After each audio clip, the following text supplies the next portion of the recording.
All right, it's 6:30. Julie, would you mind calling the roll, please? Of course. Katie Courtney. Here. Ken Dawson. Here. Chris Espinoza. Present. April Finan. Here. Don Renner. Here. And Michael Riskey. Here. Thank you very much.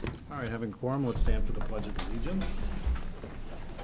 Pledge allegiance to the flag of the United States of America and to the republic for which it stands, one nation, under God, indivisible, with liberty and justice for all. All right, turn it over to, I guess, the principals for student recognition. Thank you, sorry. Turn it over to Arwen. There we go. Good evening, everyone. I'm so excited to be back here tonight with another first place state champion, and also what I'm kind of referring to as a state champion among our staff as well. And I'm going to call Mary Long to come up with me, and we're going to celebrate Mark Andrejka and our students.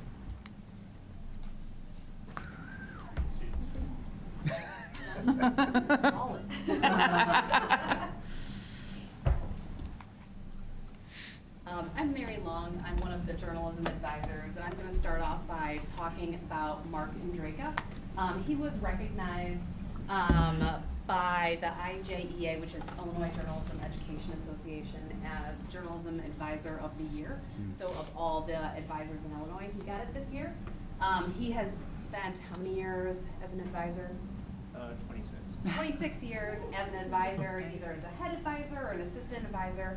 And there's really no one who's more dedicated to working with students specifically one-on-one and helping them become really good writers, copy editors, headline writers. And so they honored him at the journalism state competition. And so, yes, congratulations.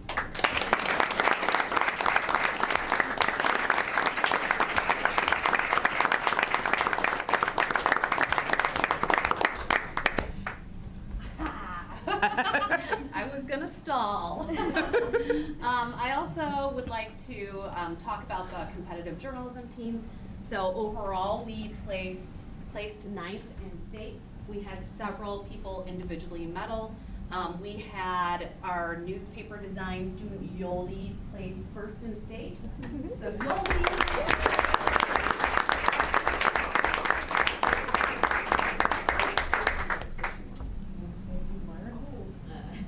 They're just like, I'm a state champion. You are Thank a state very champion. much. I guess I just, okay. I guess I just wanted to thank everyone in Blueprint, Elsa Missalon, because she always pushed me to try different things and always improve on my craft. And yeah, I think she just helped me a lot become a better journalist and a better designer. Where are you going next year? Oh, I'm gonna go study journalism at Northwestern.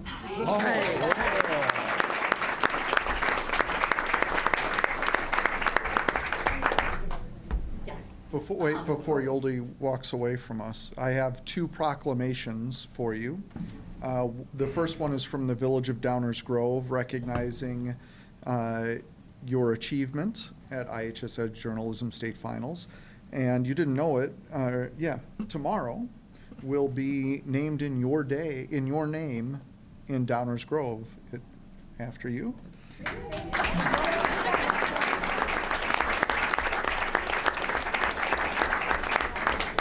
And so that was Mayor Barnett in Downers Grove.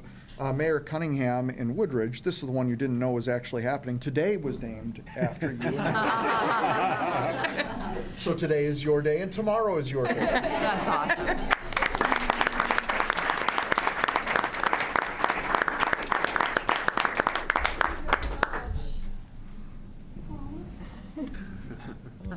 Another journalism student that we have here tonight is Joy Haddleton, and she placed 3rd in feature writing. Yeah.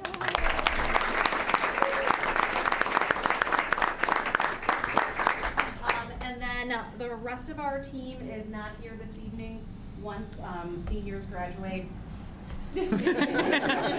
So, thank you.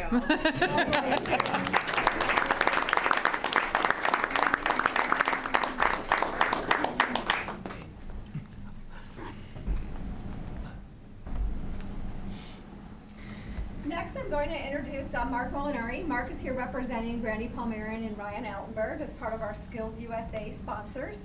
And you can see, and Mark will celebrate, that we have a wide variety of state place winners tonight. So I'll turn it over to Mark. Thank you for inviting us. We're happy to be here again and celebrate a lot of our winners. This year was a little different for us.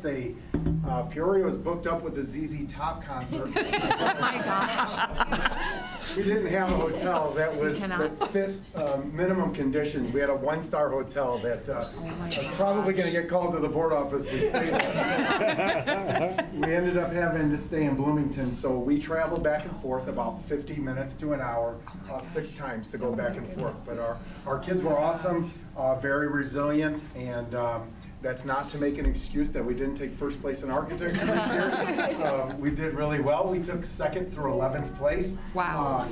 But we had some great accomplishments. Max Polifka, if you wouldn't mind standing, in 2nd place. He took 1st place last year. He was really hoping to have back-to-back, and it just came down just to a couple points. In fact, 1st through 5th place was a difference of 20 points out of 1,000. So Wow. it was really close. Michael Gentile, 3rd place. He's actually going to come up and talk about his experience. 4th place was Netta. She's a junior. We're very proud of that as well. And then Jada, 5th place as well. And my guy Bill Yeager back there, 6th place.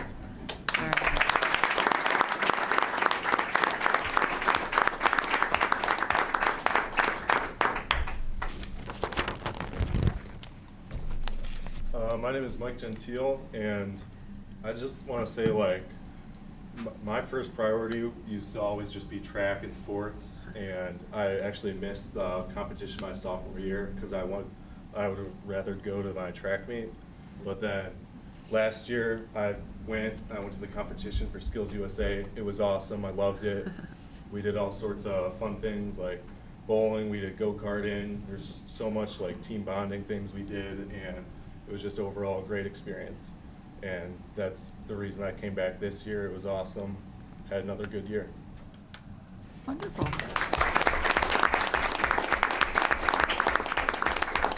Michael was also 2nd place in the Illinois Drafting Educators Association, so that was a little bit different one, and he did that in early April. So he had a really good year. Congrats, Mike.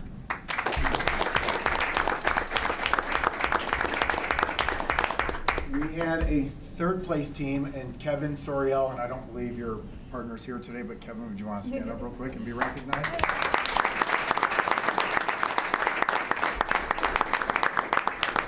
Kevin's only a freshman, so hopefully he learned a lot and had a really good experience, and look forward to having him back. And then lastly, we'd like to celebrate our engineering team. Andrew Willard and John Clinton, I think, are here representing their team. I'm sorry, didn't see you. If you guys would like to just come on up real quick. And John is also our male athlete of the year at Downer South. Oh my gosh. Awesome. Our track team, we had the #1 thrower in Michael. We had one of our best runners. We had 3 kids from the track team, so our track team was like, that's fine. And they had their worst performance of the year. So, but the coaches were really supportive of it, and they wanted those guys to go and compete, and they all did really, really well. So you guys want to just talk a little bit about your project? So our project was a soldering application. Like, you could put this thing on top of it that would let you solder with one hand. And through the class, we got to first come up with a prototype, or like an idea behind it. And then we got to talk to some experts, which I think Will did most of. And then we got to iterate it, test it a bunch of times, and finally make it to Skills and actually present it in front of judges. And we ended up placing 2nd, which is pretty exciting. Thank you, guys.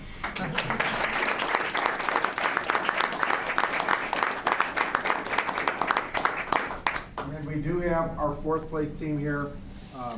Jacques, is anybody else other than, Zach's not here, I don't see him. So why don't you just stand up and be recognized as well.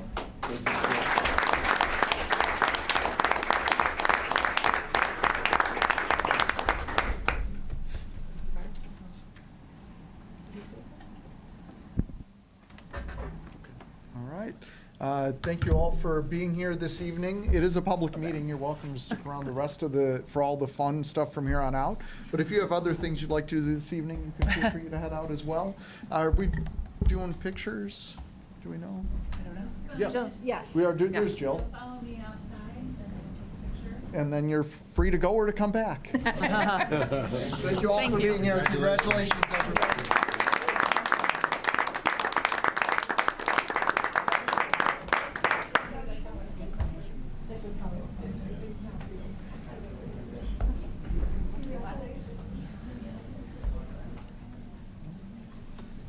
Just take a second to. Yeah.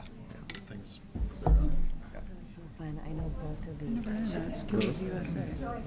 Never heard of that. Skills USA. Elementary school, my daughter. There's so many different Is there a chapter in there? organizations. This was a basketball. We don't have Skills USA. Yeah, we have, each school has a couple of different clubs. That the other school doesn't have, but we actually do not do Skills. Huh. I just looked it up. You guys should come up. Yeah, it is. It's neat.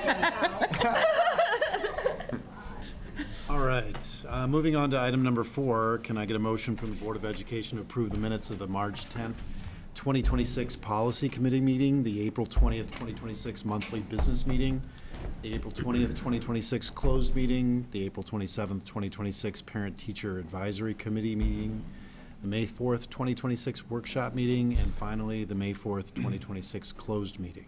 So moved. Second. Who moves? Chris seconds. Thank you very much. Ken Dawson. Aye. Christopher Espinoza. Aye. April Finan. Aye. Michael Risky. Aye. Katie Courtney. Aye. And Don Renner. Aye, motion carries. Thank you. Item 5, Julie, do we have any slips? No, sir. Thank you. Item 6, I'll turn it over to Hank for recommendations and reports. We'll start with introductions of new student board members. Yay. In our one. All right. Well, yeah, I'm just going to go first. All right. Well, hi, everyone. Good evening. I am really, really excited to introduce Olivia Tan. She is going to be our board member, our student board member for the next school year. She is a senior. She is involved in a ton of different things and has really proven her leadership in a variety of activities that she's involved in. I'm really excited to welcome her to the board, and she really stuck out during our application and interview process because she understood. I think a lot of people don't really know what the board does, but she understood a very broad perspective and how she can make an impact as a student on this board. So I'm really excited to welcome Olivia. All right. You can take her seat.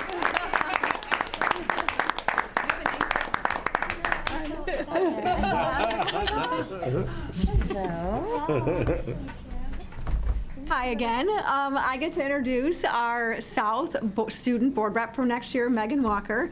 Megan interviewed with a really competitive group of her peers for this role. And what really made Megan stand out, and I have not heard a teenager talk like this in a while. As a former social studies teacher, Megan spoke at length about her passion for democracy and her love and respect for the democratic process and just her desire to influence it and be a part of it in a way that just made me feel really inspired as a U.S. citizen. So thank you, Megan.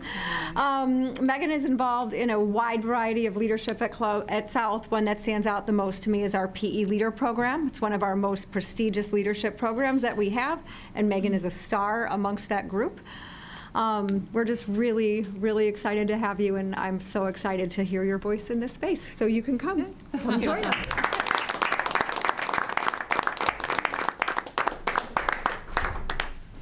I hope you both prepared your 10-minute speeches. Maybe next time. Welcome both, and please both know that you are members of the board. So if at any point that you have something to add or a question to ask of the administration or of anything, speak up, and we're here to serve. Thank you. Thank you. All right, I'm going to turn this over, continue the presentation here. Turn this back over immediately to Courtney and Arwen to talk about our relationship mapping work this year. All right. You want me to start? Yeah. Yeah. All right. So good evening again.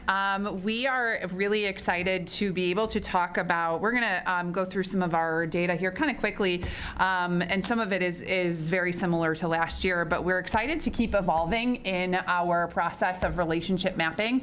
And as I think we've talked about earlier in the school year, so last year we started this process with our staff members going through our entire student body and identifying students that they know or they think would come to them with an issue if they're a trusted adult to that particular student.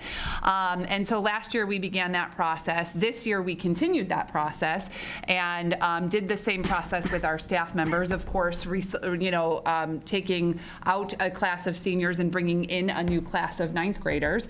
And we also expanded this year and we involved students in that process, and students identified their trusted adults that they have in the building. So tonight I'm going to talk just very quickly about the staff data, and Arwen is going to talk about the student data. Going through, you can click to the next. Yes, there we go.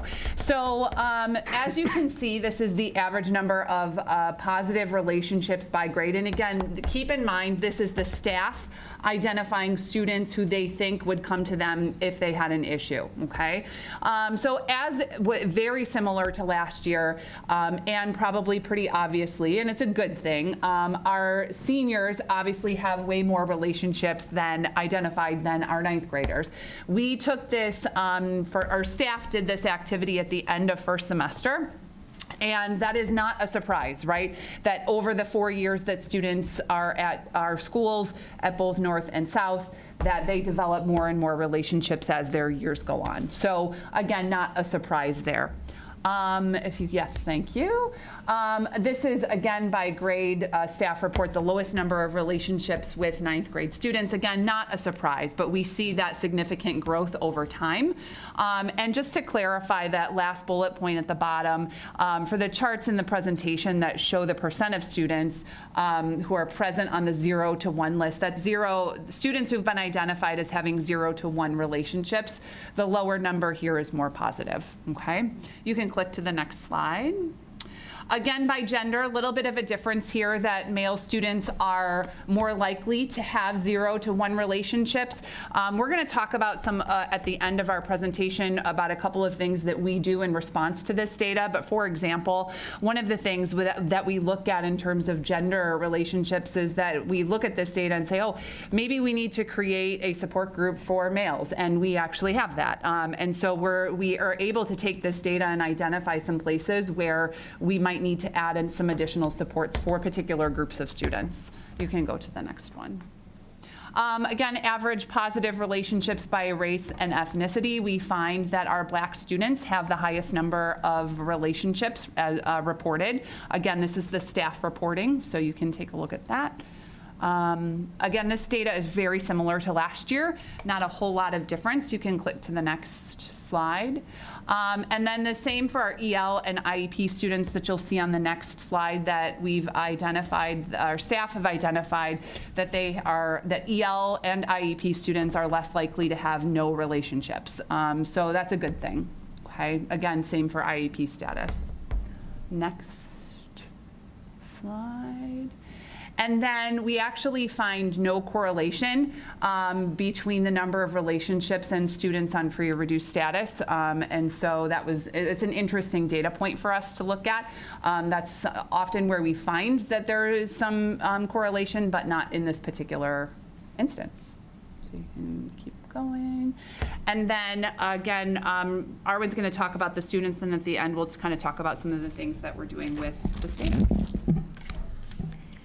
So as Courtney said, last year was the first year that we engaged in relationship mapping. We started by asking our staff.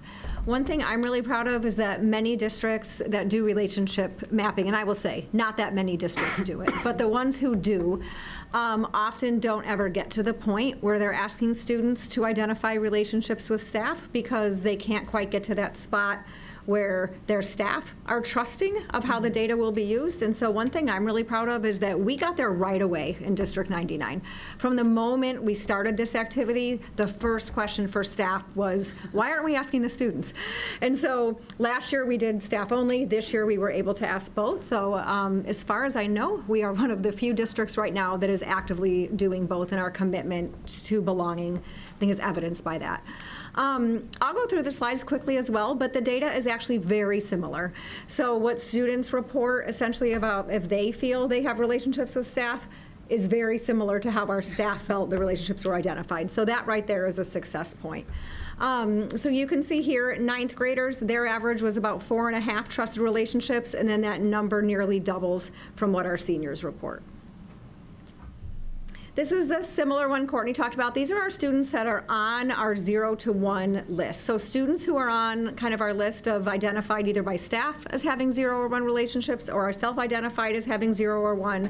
9th graders are very overrepresented in that data because they've been with us less time, and so we know that those relationships build as grades progress. This is by gender. This mirrors what our staff said too. We are really proud of the work that our females are doing and how connected our female students are, but we do have work to do on ensuring that our males are represented in leadership roles and feeling connected to our school community, and we continue to lean into that as a leadership team. By race and ethnicity, this also mirrors exactly. Our Black students across both buildings report feeling the most connected, report the highest number of positive relationships, just like staff. The next 2 slides gave us a little bit of pause, but in a way that we reflected on some of the loves and joys of working with teenagers. So our staff reported having more relationships with EL students and IEP students, but our EL students and students with IEPs reported the opposite. So EL students were more likely to report 0 to 1 relationships, the reverse of the staff, and students with IEPs were also more likely to report 0 to 1 relationships. So when we reflected on that, obviously we reflect very seriously on wanting to really lean in and make sure students feel connected, and also feel like it's okay to remind students that we love them and they love us, and that it's okay to identify those relationships. This is the same slide. And then also, like Courtney said, there was no correlation with students on the free and reduced lunch status as if you are not on free and reduced lunch status. Our team took that as a really positive way of how integrated our students who are on free and reduced are just in our culture, and that particular disaggregated data point didn't make an impact at all in either building. So again, the data informs our work. First and foremost, we like authentically and anonymously lean in with the students who are on the 0 to 1 list, and our Equity and Inclusion Councils provided teachers with some authentic strategies of how to make connections with students. We just kind of talked about, here are some students in need of connection, and here are some ways in which that those connections can be fostered. CUSD is also very aware of both the macro level trends and then what I would just say like the micro level data of having the actual list of students in front of them. And then we work with CUSD with Equity Inclusion Council, and our goal every year is to have that number of students on that 0 to 1 list continue to go down. So that is where we're at with relationship mapping. We're really proud of it. I have a few questions. What was our response rate from the student side? I want to say it was somewhere around, like, I believe it was right around 70%. It was the same time we gave the relationship mapping survey, if you will, to our students at the same time that we gave them the state mandated survey. So we had to talk as a team about which one we were going to really remind students to do, and we went with the state mandated one because it was required. So we will continue to work on increasing the number of students who do it, but if my memory serves, and I would have to look it up to be sure, I think it was around 75% of our students who completed it. And were you, how was it formatted? Did you just say like how many adults do you have a relationship with, or did it say? They got names. Adults? They had names and pictures actually. Oh, okay. So it was names and pictures. The students could scroll alphabetically or by department, and we just asked, please identify adults in the building that you would go to if you needed an adult or you have a trusted adult, you had a problem that you wanted to discuss. And so they could just click on each name. So they didn't give us a number, they gave us actual specific names of individuals that our CSSS team has talked about just keeping on the side, not that we're going to refer to it on a regular basis, but if we had a student in the office who was in crisis and maybe wasn't feeling that connection to their counselor or social worker in that moment, most of our students do, but if in their moment they weren't, we could have that at our fingertips to maybe say, like, what about Ms. Finan? How about I go get her, and we have her, here to be available to you if needed. And do you have a plan for connecting with the students who did not list a trusted adult or listed few? Yeah. We do. We make sure that we connect, we give those lists to our CSSS department, which is comprised of the student's counselor, social worker, their team, essentially. And we want to also make sure that those relationships happen authentically. And so finding the spaces to make sure that they're connecting with those students and not going up to them directly and saying, hey, you were on a list. Like, no, that's not authentic. And so finding those spaces where actually no one knows, but that our CSSS has that information so that when they interact with those students, they can have that in mind. Okay, great. Thank you. The one piece I'll point out in that our team was actually pretty intrigued and surprised by is some of the students who listed 0 or 1 relationships with staff, we actually know really well as being very high achieving students, very connected in their community, very connected maybe with like Girl Scouts or a community organization or something along those lines. And so knowing that they at least appear as a very high achieving, well-connected kid, we had some pause on us determining how problematic it was for a student to be on that list, even though our goal is for every student to have a trusted adult. And do we only do this once a year? We do it once a year. Okay, because I know at my middle school, we do it weekly, which it's a smaller, but it's just part of their zones check-in. And so I love the idea that we are looking for who are your go-to people. Can you name at least 2 people? To do it maybe more than once a year, because it doesn't seem like it's a very big survey, right? We're not asking a lot of questions. Is that something that you would ever consider going forward? We could absolutely think about it. It takes our staff about 45 minutes to do. So it's something we need to make sure when we ask staff that we have dedicated time within the day to set aside for staff to do that. For students, they were able to complete it during Access, and it took them about 30 minutes. So it would just be working with our tech team and our calendars to look into that. I think the other piece too with that is, and actually it's almost a nice segue to what Ryan's going to talk about. We are also making sure that kids are connected in other ways through activities, athletics, and all of those things. And so while it's not directly relationship mapping, it's ways to make sure that our students are connected in the building. Their involvement exactly. in the community. Yes, exactly. So like it's not the actual survey, but there are other points throughout the year where we're checking in to make sure, okay, what are you connected with? And again, one of the responses to, and I'll speak for North, one of the responses to the relationship mapping and the fact that the boys have less relationships than the girls, we've created a group at North called Men of DGN. And so one of our counselors runs that group during our Access, and it was in direct response to some of this data. So there are other ways that that connection is happening outside of that survey too. That's awesome. I remember you talking about that in the beginning of the school year. How often were they able to meet? Have you seen? They met quite a number of times during Access. Is awesome. They're a great group, and Nicole Gibson is our counselor who has set that up. And again, they meet during Access probably 2 to 3 times a month, so like not quite once a week, but really almost. Yeah. And they do various things throughout the building, again, when time allows, and sometimes that depends on our Access calendar too, but Approximately how many students are involved in that? Oh gosh, in Men of DGN, I want to say at least 50 boys are involved in that, but don't quote me on that. I need to look. It is very close. It's to 50. right, I think. Yeah, they're very excited about it. They asked for T-shirts. We got them T-shirts. Yes. It's been awesome. That's great. It's been a really cool connection for some of our kids. So and they've really connected with our building. They help out our CMG department. They have a couple of times have put mulch outside, getting ready for different events and things that we have. Just really, again, that connection with the community, with our school community has been really cool. It's a really neat group, and they're super proud of it, as they should be. It's pretty neat. Can you remind the board, are there correlations between students who have 0 to 1 contacts and their performance at school? Are they more likely to be underachievers with less contacts? Not always.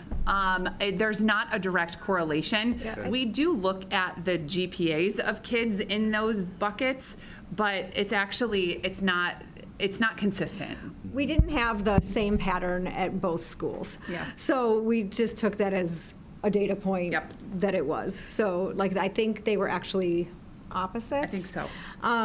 At South, we found our students with the highest GPA bands and the lowest GPA bands to be the most connected, and students in the middle in need of some areas of attention, but I believe that North was reversed. So we've kind of just left it as a pause point for right now and a data point to track and monitor. Yeah. Okay. So what does the data show? What are the correlations between 0 to 1 contacts? What do you draw from those studies, other than we just need to have more potential relationships built for those students? Again, I think the biggest correlation is probably grade level, but it also changes over time, and so we're comforted in that fact. I think what that also tells us, though, is that we also need to be more intentional at the 9th grade level to make sure that we're connecting kids to various clubs, activities, different things that they can do. It is really interesting when I interview seniors at the end of their senior year.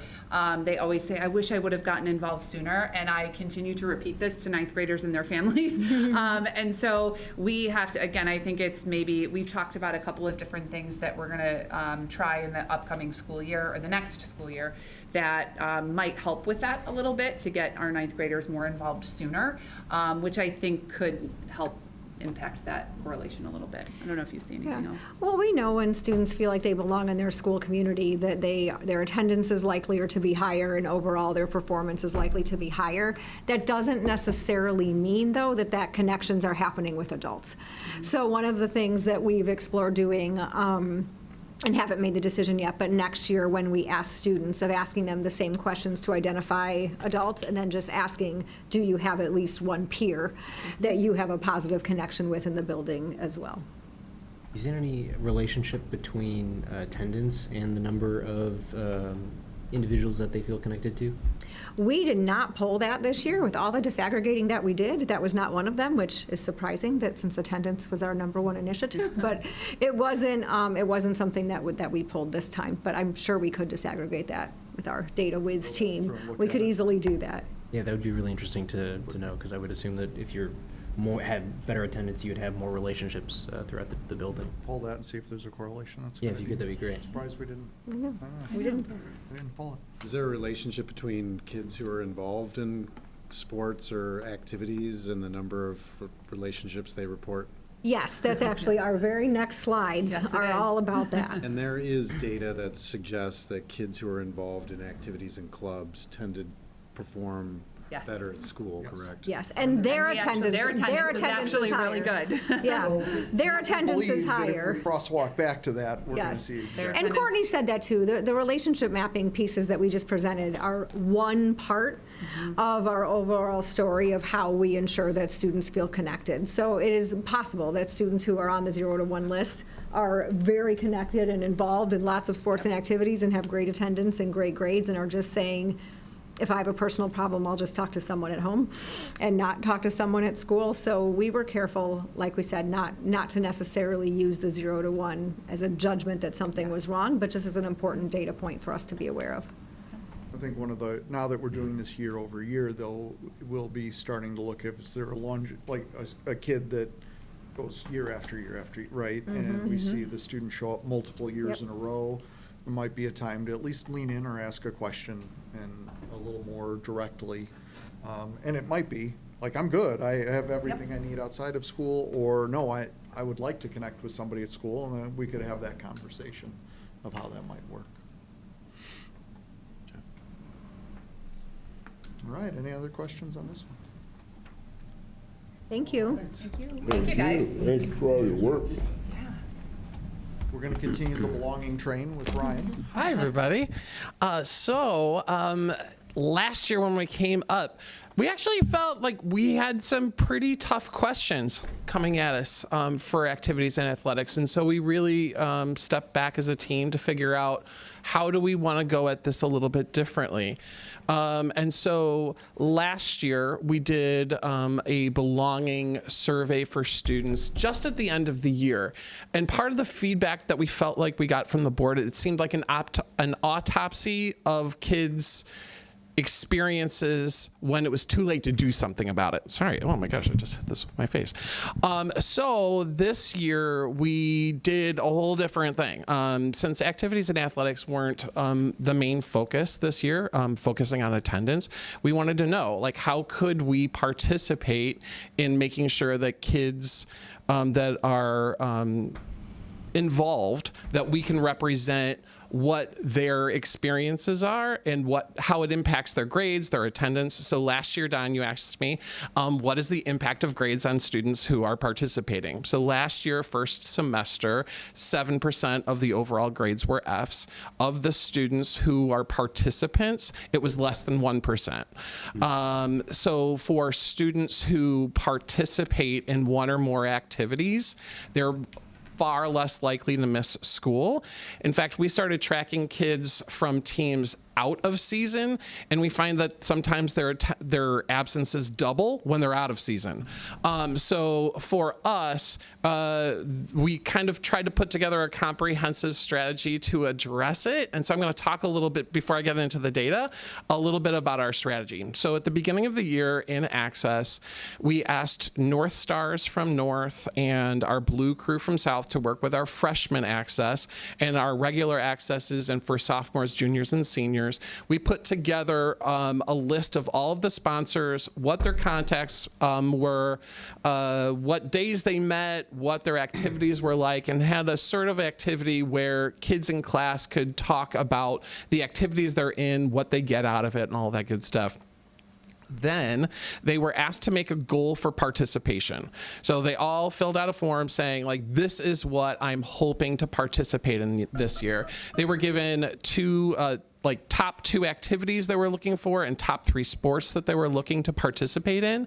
When we got all of that data, we sent to the head coach or head sponsor for those activities and sports all of the names of the kids who said, my goal is to participate in yours. We asked the sponsors to then look at those lists and the coaches and then determine if they are not on my list participating right now, to reach out to those students to lower the bar of participation to get them to participate.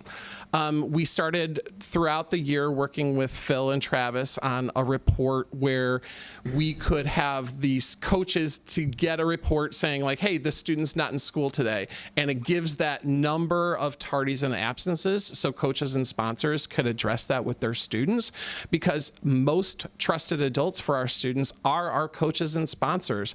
Sometimes our students are participating with their coaches and sponsors and teachers more than they see their parents. And so we know the value of that. So reinforcing that message. We then started looking at different ways that we can advertise or promote kids with good attendance and good grades that are participating. And so for next year, we've put together a report where it's the top 3 teams with GPAs and the top 3 teams with the best attendance. So we can start advertising that out and like Insta, even though I'm not an Insta guy myself. I know that we have plenty of people who can do that for us. And we got to second semester and we did our follow-up. We asked all of our students, did you meet your goal? And this is the data that I'm going to talk about now. So of the 3,245 kids, which is 600 more kids that filled out my last survey, which is awesome. But 3,245, I'm really happy with. Of those, 81.5% of the students reported that they were in at least one activity or sport in District 99, and 57.5 of that 81.5, they are involved in 2 or more. So we do have a lot of participation. We also have students reporting like, I don't want to participate, right? So you can see that did you meet your goal to participate this year? That we do have about 400 kids who I didn't want to participate. Many of those kids are participating in outside sports and activities. They're either in club ball or they're participating in church or scouting or things like that. But 2,555 students said, yes, we did meet our goals.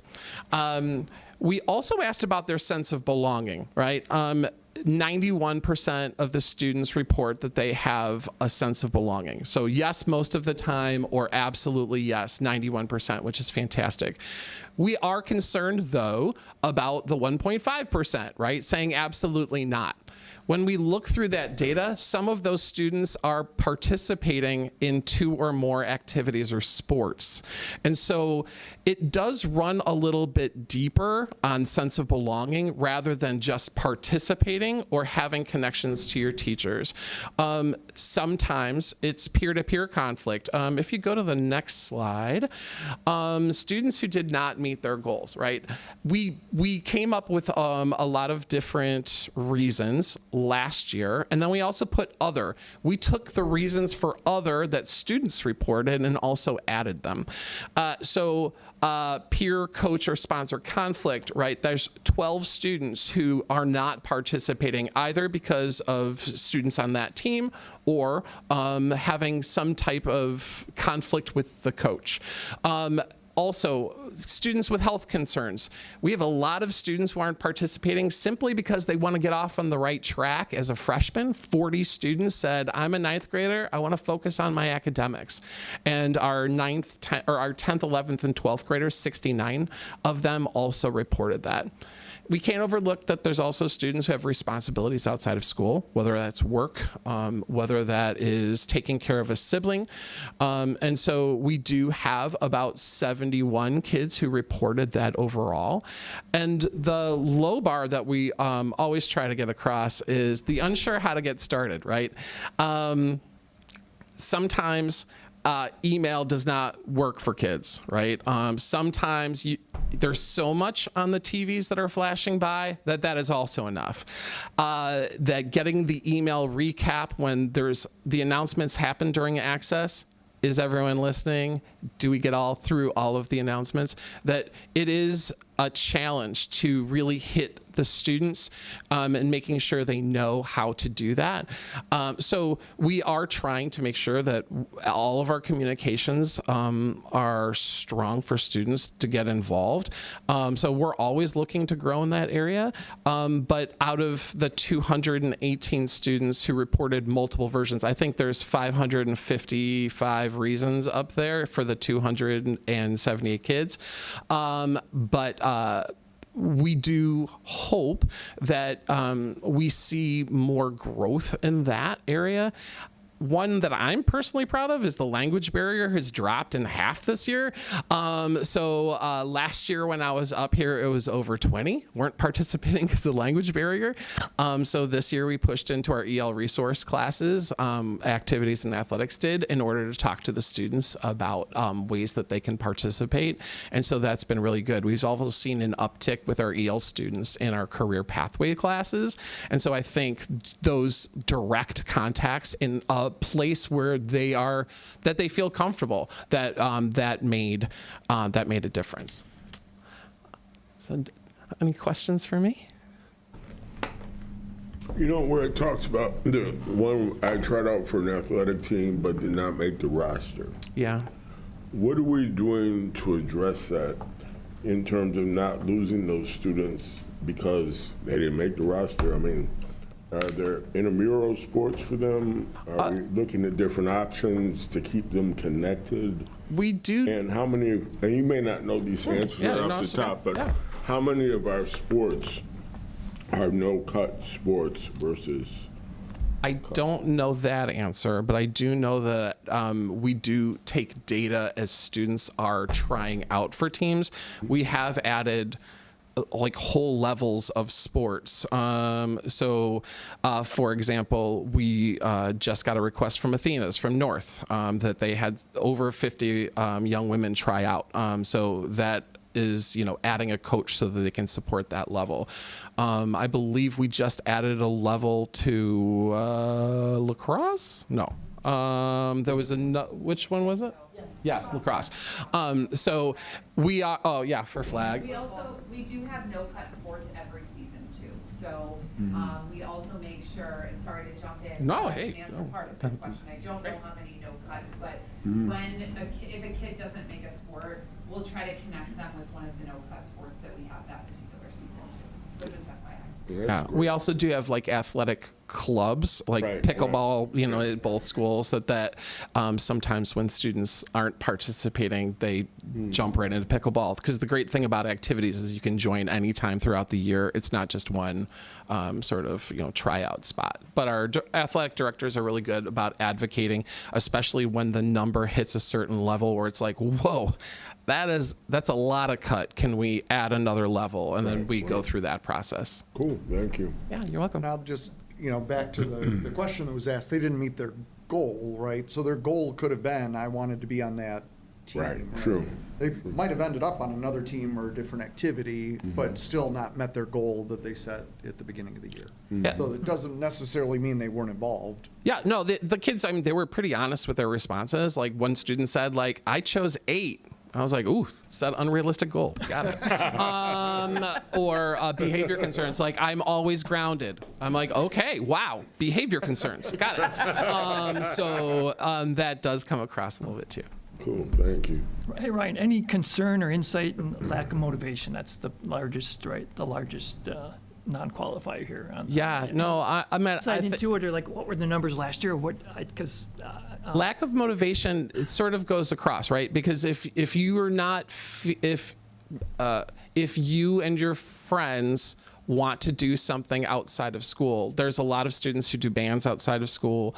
They group up and play video games. And then sometimes that's like, great, then let's go do esports. I'm like, meh, I don't know. So lack of motivation is sort of a wider range of things. I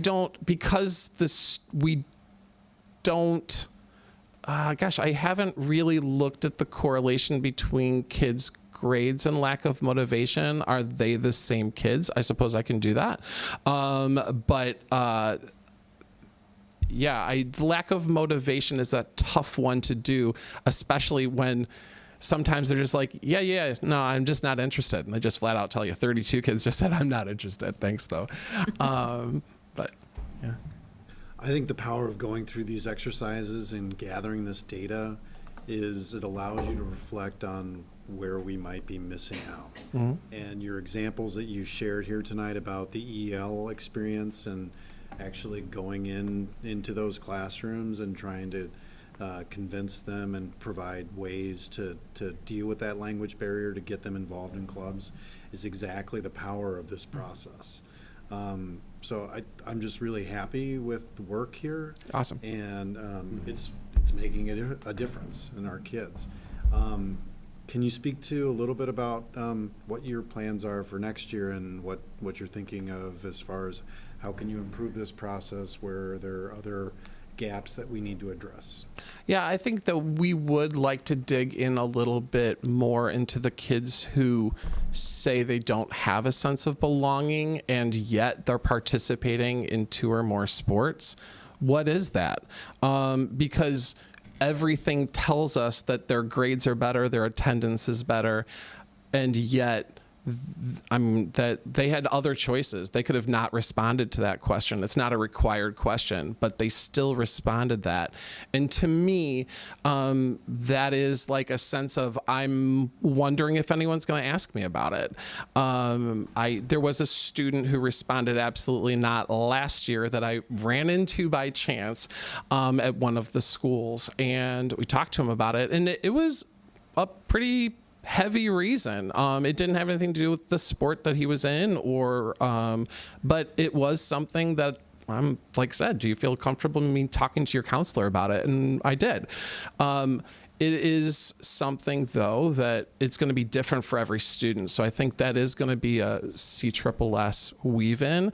And to sort of talk, like what Courtney, I can't remember if Courtney or Arwen had said, that you do have to find that low entry in, because you don't want the students to be like, oh, so wait a minute, I told you the truth and now you're going to come at me. So we have to figure that part out of it. But having students participate, I always want 2 or more for them to participate in 2 or more sports. But I also think that as academics amp up for kids and as social pressures amp up for kids, it is figuring out how to reach the kids about, are you also finding balance, not just participating? That's also probably a goal, personal goal for me. But Mark, Brandon, and Jen and Dave have done absolutely great work with this as well. I'm just one person standing up to represent the 5 of us. So Keep up the great work. Yeah, fantastic job. Cool. Thank you, Ryan. Thanks, Ryan. I have a quick question. Yeah. I really like how you present. Oh, where did he go? Ryan. Ryan. You dismissed him. He was done. I looked down for a second. There you go. There you are. So I really appreciated how you have the data set up. It's very easy for us to see and to know what the questions were. And I'm thinking back to 2 weeks ago, I had asked for some raw data for the different surveys that we had presented then. I didn't receive that raw data. We just received like an overall statement or summary. But I love how this You data. did, in preliminary notes, we provided the disaggregated data. From the the note from Jill. Yeah. Yep. So, Those but links, the links in there will take you to the disaggregated data. and it has all the questions and everything. Because I think that is a wonderful thing for community to see, to be able to say, okay, here are the questions and here how the responses are. So my apologies, because when I looked at this, I'm like, well, this looks like another AI, let's take the data and kind of fill it in. No, So as long it takes as, you to all the data underneath. There's links in that memo that take you to all of the disaggregated data. okay. And then, That's like the cover that provides you the links to everything else. okay, well, I will go back and take a look Yeah. at that again. And then in regards to that, I think there was one thing that we had talked about, and I have so many notes. I think, Ryan, you just, the number of teachers versus support staff that filled out the morale data. Oh, for Kelly? Yes, it was Kelly's conversation, and that was just something I wanted to bring up again. I don't know if this is the right time, but as we were looking at data and surveys, I think that, We might have missed that one, but I'll get it to you. okay. I know she's broken it out because. Yeah, we have. Because I remember her going like, oh, I can look back and I see. think we just missed it in getting you that one, so we'll get Okay. it this Friday. Okay, perfect, and then I will take a look at all of that.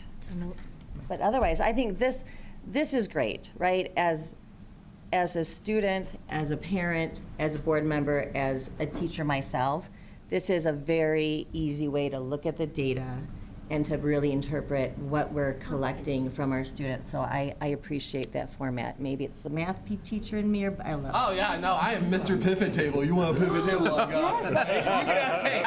It's Okay. a color-coded pivot table. People will pull it up, like Brian Doherty obviously made this. It's like color-coded and, yeah. so, Well, and because yeah. it leaves everything to the naked eye. We can see what it is that we're looking for and where trends are and how we can begin to then, as you said, interpret the attendance to go with it and look at GPA and to really look at that overall student Well, assessment. that's very kind of you. Thank you. So thank you. Appreciate it. Sorry, I caught No, you. it's okay. Hey, I need a little sweat, right?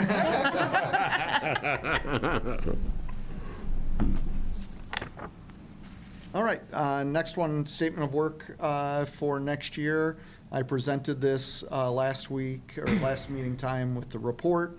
As I shared with the board, we did send out a follow-up survey to staff to see their overall support for the statement of work. It is the end of the year and people are a little crunched, so 82 responses, a little greater than 12% of the staff responded.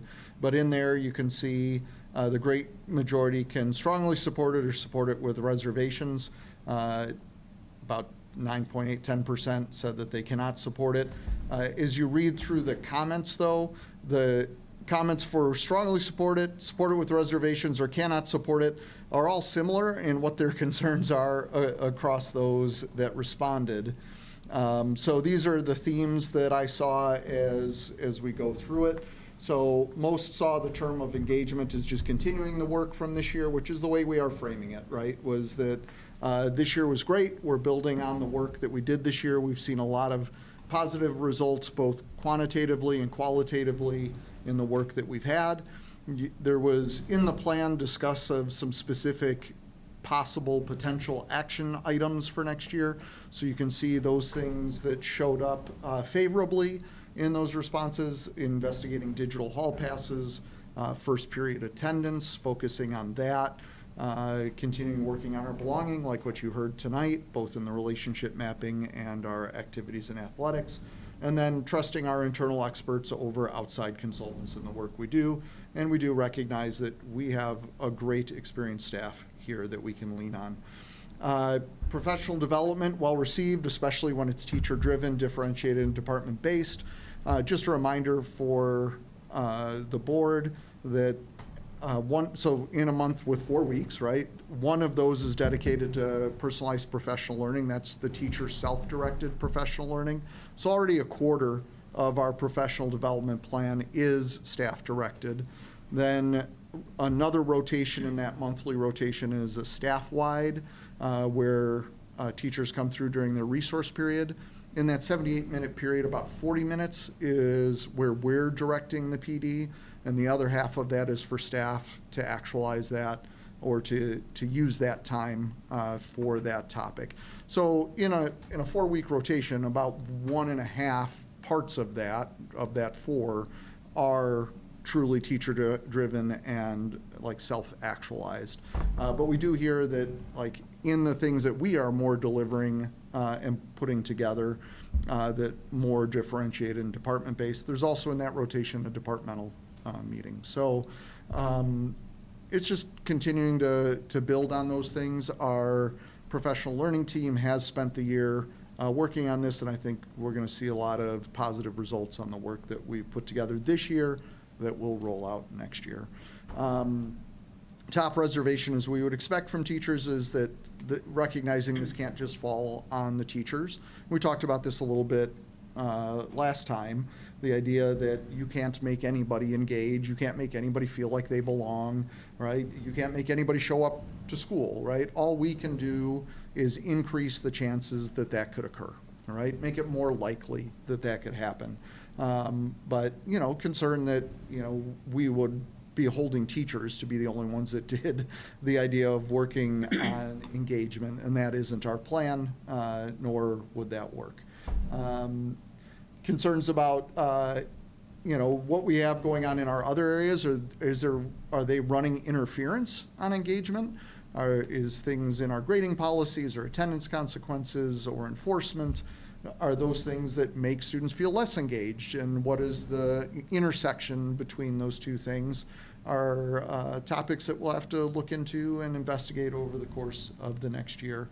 And then we did see, especially in that 10% that was not in favor of this, feeling that the proposal was targeting teacher practice, like the proposal was saying that teachers aren't doing engaging practices, and that isn't the case. I mean, we saw from the climate survey the last time that we are positive in all areas of climate. We're almost in all of them greater than national norms. So this kind of plan going into next year is not about like tearing people down and starting over. This is just, as we hone in and focus on what we're going to do moving forward, this is the area where we're really good, and this is an area where we could put our focus and will move the needle the fastest, right? As we are a great district, but we're a district focused on continual improvement. The last bit of data in that group was asking for the release of like all raw data, like all free responses and all of those things out to the public. And we don't do that, especially with free responses, because people can write anything in a free response, right? And there can be things in there that could be directed at individuals or be worded in a way that's harmful to people. And there's no way for us to weed out and know what underlying things might be inside of a comment. So those are always used to try to get the big picture takeaways, and not are used as a released data set. So the other data we do present, we did in that other one, provide it when asked for. So quantitative data, I have no problem, with us sharing those kinds of things. The qualitative ones, there's no way to scrub it to make it not harmful for somebody. So we always synthesize that and take the big takeaways. So that's kind of everything that we've heard to this point. All things point towards engagement being our top focus and primary focus next year. And should the board approve that tonight, then over the next month, we have a whole bunch of leadership meetings to actually take the potential action items and start turning those into actual action items. So that's the plan moving forward. Questions? So this small group, so because we were talking about data, the small group response about the raw data, they're just, the teachers are saying that they just would like to see the raw data? Correct. But there's 4 major surveys that we give. Yeah. And They're asking for the free responses. here it just says raw data. I know, but by raw data, it's the free responses in the raw data. Okay, so they get all the other raw data. Well, not all of the other raw data, Okay. but it is presented in aggregate, like what we presented at the last meeting. Okay. Yeah. Can you talk a little bit more about that, about why this proposal, that group sees this proposal as targeting the teachers, their teacher practices? Can you tell me more about that, what that means? I can't tell you everything as to why. I can just tell you that that was a theme that came out in those responses, that they felt that this was going to be used to target their teaching practices. I can't tell you the why. Okay. I can just tell you of that small group that was the 10%, that was the theme that came out. Okay. The 10% of the 82 teachers that responded. 82 staff that responded. So, see, then that's kind of where I went back to a few weeks ago. But all of our staff play a part in our statement of work, so we ask for all the staff to respond. But do we break it down Not so this at week. least we can see? Because as a classroom teacher, my knowledge that I would be bringing into the classroom when it comes to the PD that I'm going to do, or how I'm going to take information from the admin and then bring it into my classroom, is going to be very different than my support staff that are in there that are helping me, because they are not certified teachers. In our other data sources, that was broken down. This is just the big overarching thumbs up, thumbs down kind of thing. So in those datas, we did disaggregate the themes by, all the way down by departments. We disaggregated it by their overall perception of the district. So those surveys were disaggregated out in a lot of different ways. Okay. This is just the big, final takeaway before we move forward. With because, I think a lot of this all sounds like that PD, I can see it's rolling into, we had talked about AI, right? And that will be a main focus next year because of everything that's changing. Yep. And PD coming from admin with Infinite Campus, we know we've got to continue that for the teachers so that we are finding the right way to look at that first period attendance thing still kind of throws me. And then I know we talked about the common areas at North not being, right, we No, don't. there's different practices for common areas on both sides of town, so we'll be Yes. discussing if those are the same. But those are going to be your major PD for next year? No, I'd say major, we'll come back and present on what I'm not the Okay. person to present on that. Okay. I can just tell you that these concerns are being addressed through that professional development plan. Okay. And I appreciate as a teacher that you have the self-directed time in there, because I think it is important for teachers to be able to look at what they are doing day to day and to be able to say, okay, you are gonna give me X amount, because it doesn't equal like a 1 day, like a 6-hour, 1 day type of a thing. Like how do you collect the time? How do you? I don't know if I understand your question. So in my district, we take the last day of school. Yeah. And it's our self-directed time. Mhm. So outside of the school, we do 6 hours of self-directed learning. And then that replaces one of the days when we don't have students in front of us. Oh, instead of an in-service day? Instead of an Right. in-service day. So that, I guess that is where So it's their, on the block days. Okay. When their lunch period would roll into a full class period. So that's a 78-minute period of time once a week. Okay. So that resource period over the course of the month is on a rotation. And one of those rotations is the personalized professional learning. Okay, so once a month, they get 75 minutes. 78 minutes. 78 But who's minutes. counting? Delta of 3, that's fine, we gotta keep track of our minutes.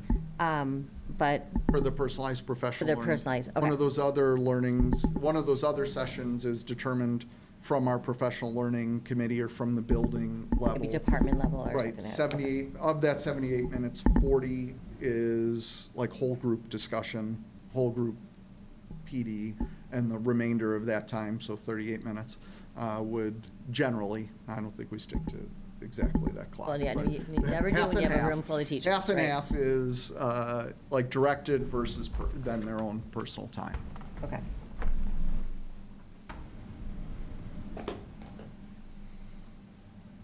And then to your question about first period attendance, this goes to the data we're seeing this year, which is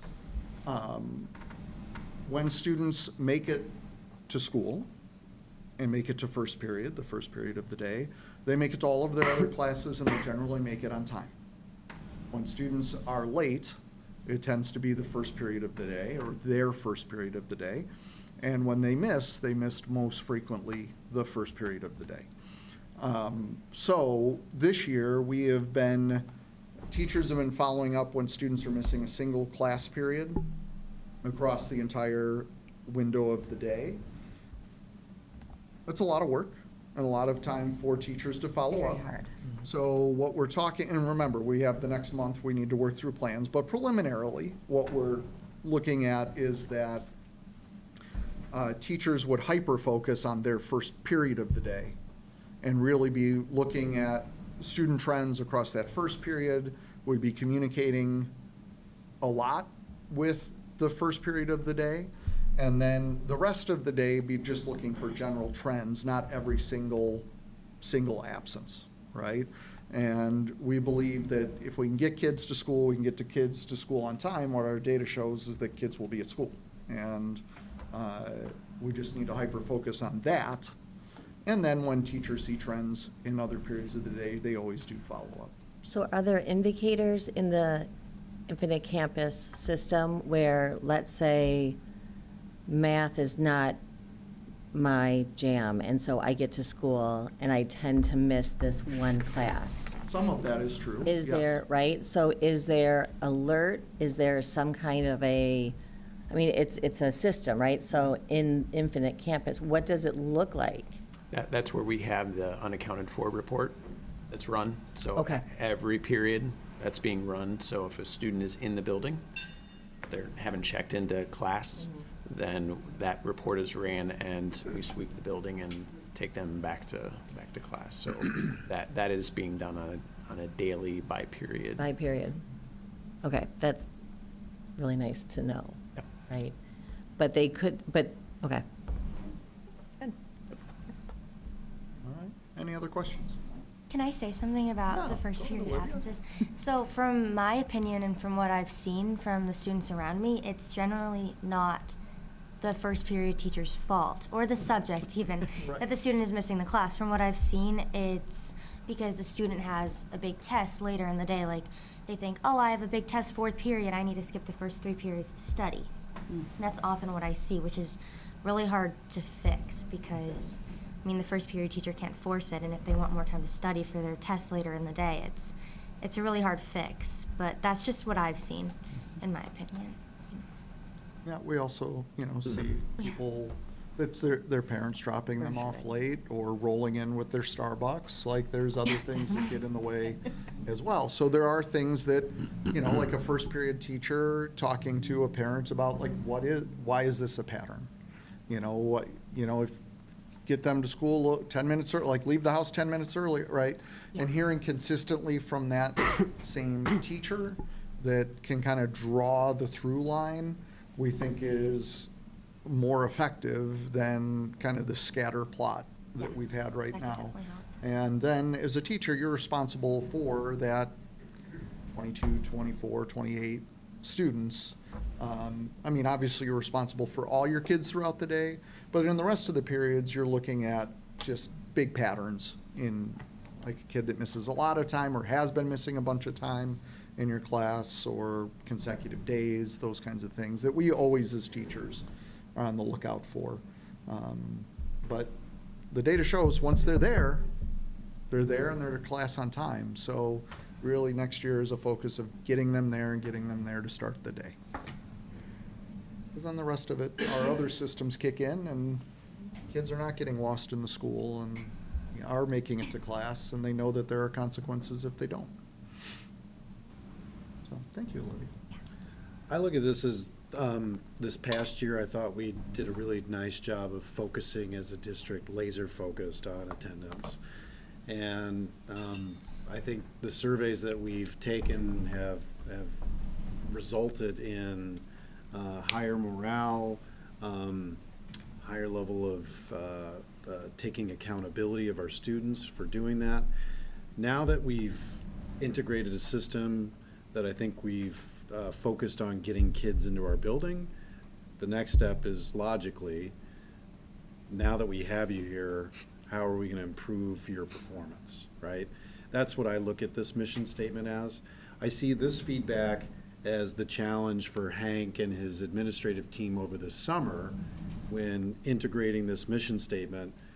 How do we look at these challenges and integrate a plan for next year so that our teachers don't feel like everything's just being dumped onto them? Like, while we always complain about unfunded mandates, I would assume that teachers are looking at it from that perspective as well.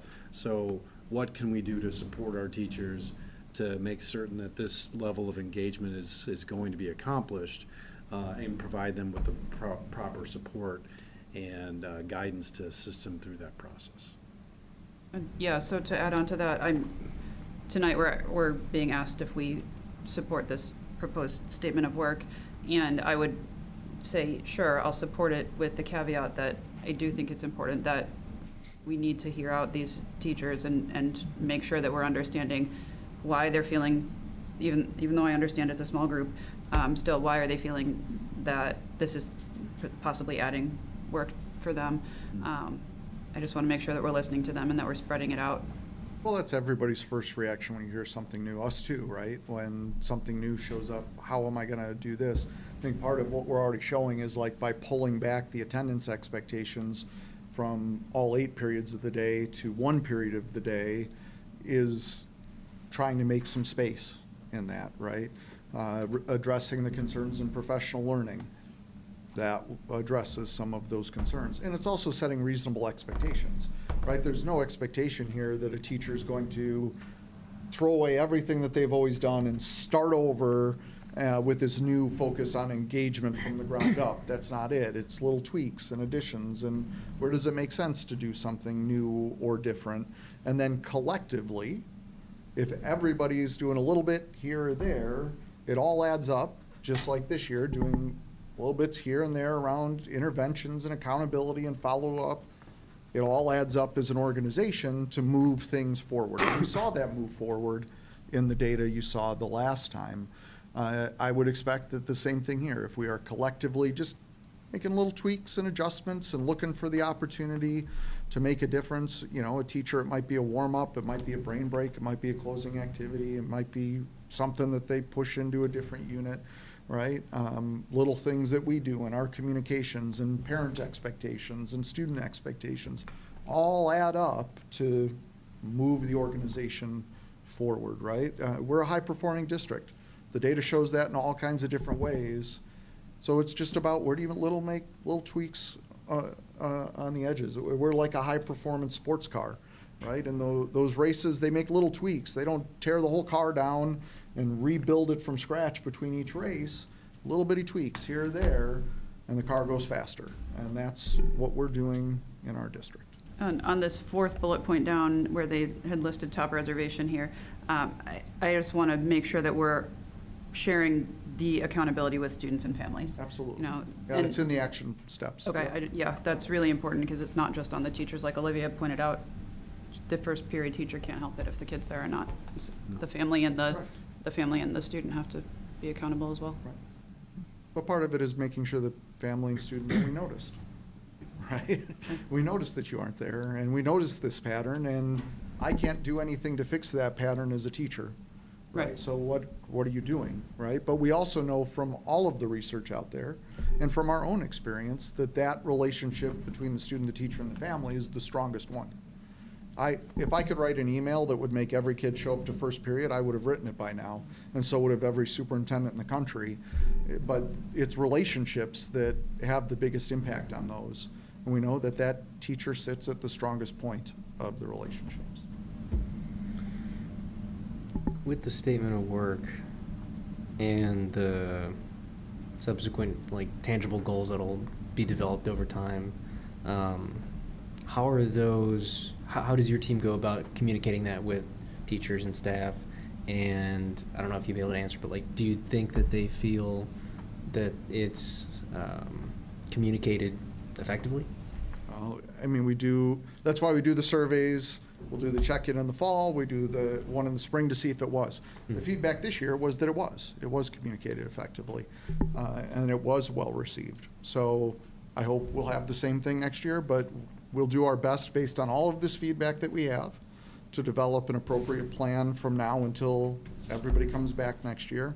And we roll it out, we share it, we explain it, we answer all the questions, we do all our drop-in sessions, we do all of those things to make sure that we're gathering all of the feedback. We listen to that feedback holistically and respond to it.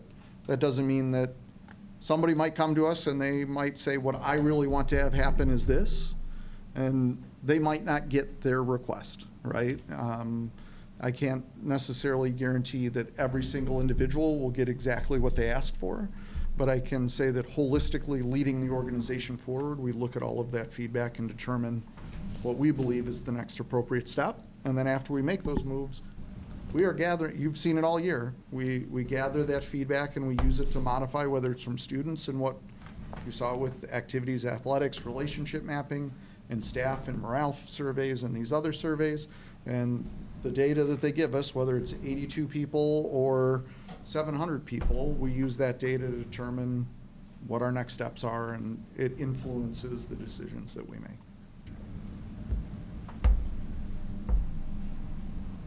All right, any other questions on that? All right, that'll be up for vote tonight. All right, Parent-Teacher Advisory Committee meeting. Scott, I'll turn this over to you. I plan on sharing with you just a quick summary of so after the Parent-Teacher Advisory meeting, we sent out a Google form to those that participated, and then they give some extra feedback to us. So I'll share that. I was unfortunately not, my first one that I've missed this year, or for the time I've been in this role, and so I'm going to lean on Travis and April and Ken to, if they have any comments that they want to make. And I apologize that I was not able to be there. But overall, so what we did talk about at our Parent-Teacher Advisor meeting is our PATH program, which is our in-school intervention restorative practice program.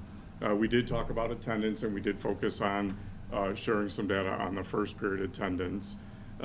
We talked a little bit about some cell phone data. We added a little bit of information about our academic integrity, kind of changes that we made this year. And then Gina presents every year about the consolidated district plan. And as I'm listening to everyone talk tonight, it's fascinating, and I've always said this, that the parent-teacher advisory team or committee is usually relatively small, but they certainly hit on every topic that we've talked about tonight, and I'm always impressed.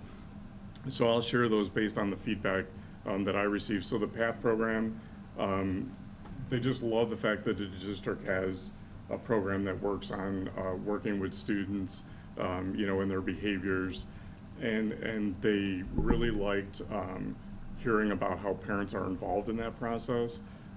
So again, all the things that I'm going to talk about are our staff and our teachers implementing all this. So with attendance, there was definitely a focus that they appreciated as parents, looking at, if you see that first period is a struggle with your data, then we should focus on that. So they were appreciative when we were looking at that, and that's what they shared.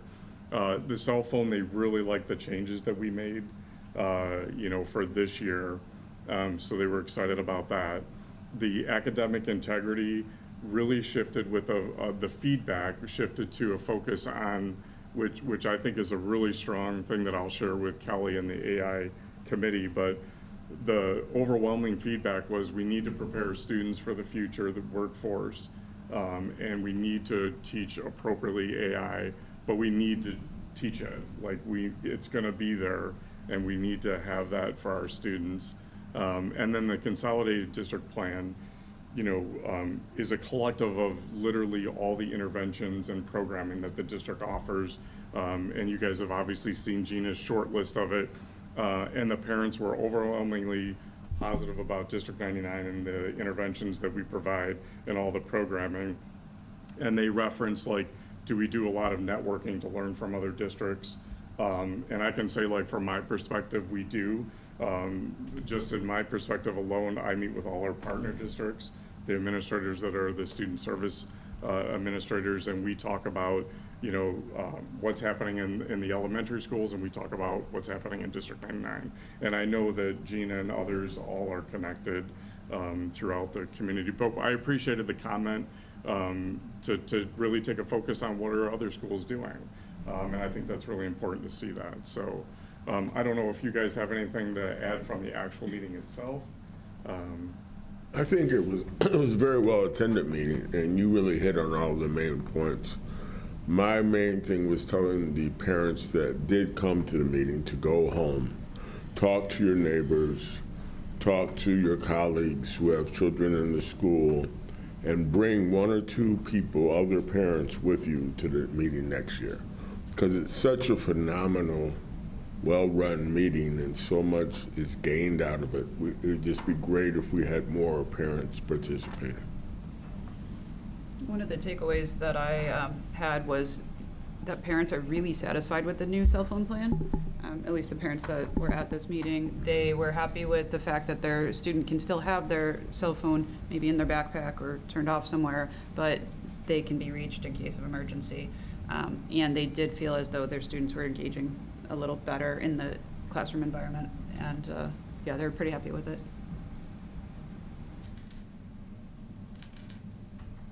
All right. Thank you all for your participation. School committee liaison appointments. We take action on these tonight. Everything stayed the same. Nothing changed from our last meeting. Just that Mike is going to be the representative to the Downers Grove Plan Commission. That's really the only change, and that's just because that is every other year appointment. So Mike, thank you for volunteering, even though I'm not sure you volunteered. But signed, That goes between 58 and 99? Yeah. Yeah, flips, I think, yeah. Every other year, we trade back and forth. All right, that's an action item this evening. All right, consolidated district plan. Gina's not here tonight, but she did share at the last board meeting the consolidated district plan. I talked to her this afternoon. She said no additional questions came from anybody. I didn't receive anything from any board members. If you had something, I could do my best to address it or get a response to you from Gina, but to move things forward, we need to ask for board approval this evening. Gina couldn't be here because she is receiving formally the Scott Helton Award at the District 88 board meeting this evening, so she's out being recognized for her amazingness tonight.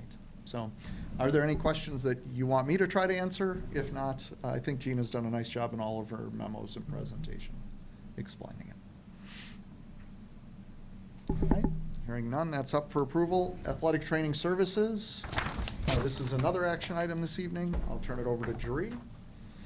Okay, tonight we're presenting another 3-year renewal with Athletico. Athletico has provided athletic training services to the district since 2008.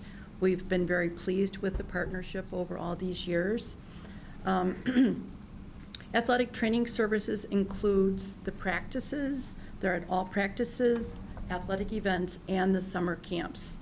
And the district spends around $200,000 a year for these services. Tonight, the proposal shows the hourly rate that's being proposed for the next 3 years. Our current rate is $26.52 an hour. We all feel that these are reasonable rates, and administration is recommending that you approve another 3-year renewal contract. Questions? Any questions? Do you solicit other bids, or did you just get a bid from them? Actually, it's pretty hard to even get a company to offer services these days. A lot of school districts have lost out on their contracts because they don't provide enough after-hour services to the company. So we feel pretty fortunate. We did a quick survey, just DuPage High School school business managers, and actually these rates beat everybody else's rates.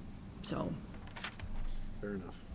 we're one of the few that actually has Athletico still for services. Most of them have moved to employees, and that's much more costly. Sure. All right, as Jeree mentioned, action item this evening. Moving on to textbooks, another action item. We have a lot of action items this evening. Travis? Yeah, we had 2 departments bring forward recommendations for new resources for their classes. The first one comes from our Career and Technical Education Department for our AP Business with Personal Finance. Both of these recommendations have gone through, each department looks at the text, not only this, but also at least one other, sometimes 2 other resources, and does an analysis on the book, reviews them, goes through, and these are the department's recommendations. So you can see the copyright with this. It's a brand new course, brand new title there for this AP course, Business with Personal Finance. We have historically gotten classroom sets of textbooks and then had an online resource that backs that up. So that's what we're bringing forward for recommendation this evening. So you can see we're going to have classroom sets of textbooks for this course. The max that you can do is a 10-year license for AP courses, and so we push that all the way up to the 10 years. So when you look at that, also paired with teachers' editions with online access, the total cost comes out to $19.12 per student per year over the course of that time, right? Obviously, we will be paying all $27,717.04 at one time, but breaking it out, again, looking over those 10 years with our numbers of students that we have right now. We do pad that number by about 10% when we look at our current enrollment, so that we can handle any additional students that come forward. So that would be for the CTE course. The next one is for, in social studies, our AP US History. Our book is no longer in print, the one that we've been using, so we looked at, it was inside of that 10 years, but we couldn't find a replacement for that.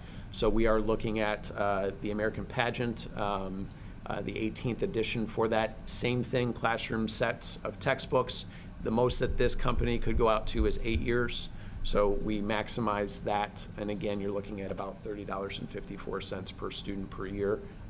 We have a higher number of students, and again, doing the math, that's 2 less years, right? So it's gonna cost a little bit more. but that's just over $63,500. Any questions about either of those? All right, those are up for approval this evening as well. Back to Jeree. Nope. Oh, Travis. Back to Travis. So we had, on May 11th, we had a sealed bid that we went through. We had 8 sealed bids, and the bid was for 16,339 total novels. Okay, so a large number of novels that we are purchasing. So we looked at the bid review, did reference checks, and our recommendation is to go with the low responsive bidder at $140,000 with complete book and media supply. Questions? It's a good process to continue going because we see a Yes. wide array of, I think our highest was 190 some, Yes. somewhere around those lines. So it continues to be a good process for us. Continuing with Travis, Honeywell investment grade audit back. Back again. So we've been discussing this for a while, but I am glad to say that we have checked all the boxes along our process of what we are required to do to enter into an energy service contract for performance. So when we look at this energy savings process, we had to do several different things. If you remember, we went through our audit. Then after the audit, we had to go through and have a third-party review and do an audit of those findings. So I'm going to present the numbers after that review has been completed, as well as we had to, both on our website, in the newspaper, and posted here, give notice of our intent to enter into a contract. So we have completed all of those processes. We've worked with our attorneys throughout the entire thing in reviewing the language and making sure that we had everything completed. So I'm happy to report that we have been able to do all of that, and we're realizing more savings than what we brought to you the last time. So I'll talk a little bit about that. So this just shows what has been done, right? We completed the audit. The scope has been completely understood.